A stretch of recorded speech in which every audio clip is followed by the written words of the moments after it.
Federal government revenue is at its largest share of the economy in almost a quarter of a century. The final budget outcome released yesterday showed the government collected $717 billion in revenue. Treasurer Jim Chalmers now under pressure to offer larger tax cuts to workers. Well, joining me now is National Senator M.Canavan. It's good to see you, Matt. Thanks for joining us. First, your reaction to this recent press conference at the White House. Israel agreeing to Donald Trump's 20-point peace plan. Now all hinges on Hamas agreeing to it too. From what you've seen so far, and I know this is fairly new, do you think that this is a positive step? Well, no doubt it's a positive step. It is, of course, just one step, as you're hinting at there. There's a lot more to go here. Just hope for peace. That's all we can do.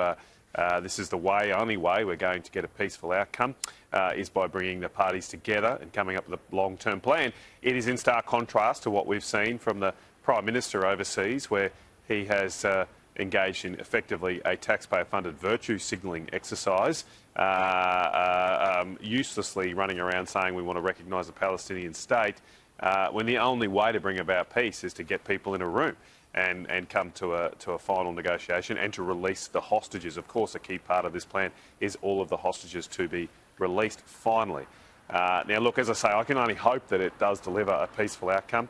It's certainly not certain, given the parties involved here, particularly Hamas. Hard to give any confidence to an arrangement where they're involved with. We'll have to see the results on the ground first before we can be confident of that. And Donald Trump hit out at countries like Australia again at this press conference, recognising a Palestinian state before peace was achieved. Benjamin Netanyahu said the Palestinian Authority will not be involved in governing at all, again against the Albanese government's view. What's your thoughts on that, particularly ahead of Anthony Albanese's trip to the US?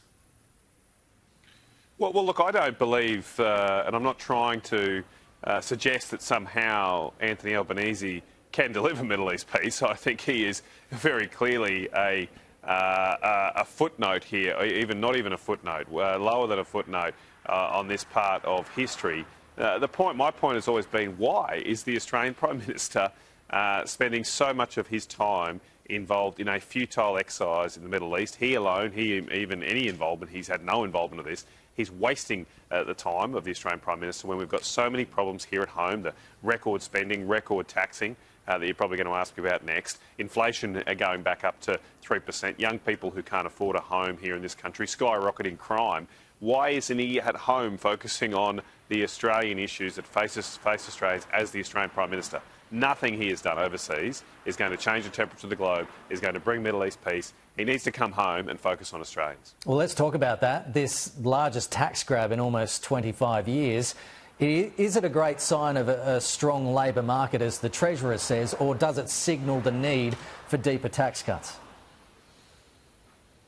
Well, this is a record tax take for a quarter of a century in terms of the percent of GDP, and I think it's also instructive to put it in raw dollar terms for people to understand how much money you're giving to Canberra right now. As you've highlighted in your news report, it's $716 billion a year. Sounds like a lot. There's 10 million households. That's $70,000 per household in Australia. So $70,000.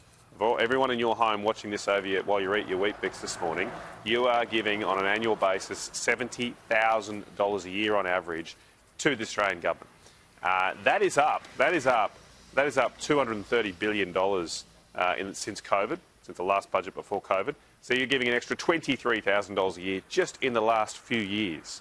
Now, the question's got to be asked is, are we getting an extra $23,000 worth of value from what is spent in Canberra in terms of our hospitals, in terms of our roads, in terms of our schools? Are any of these things gotten better by spending $23,000? I think the Australian people deserve some accountability here, because so much more money is going to Canberra. Spending is up even by more.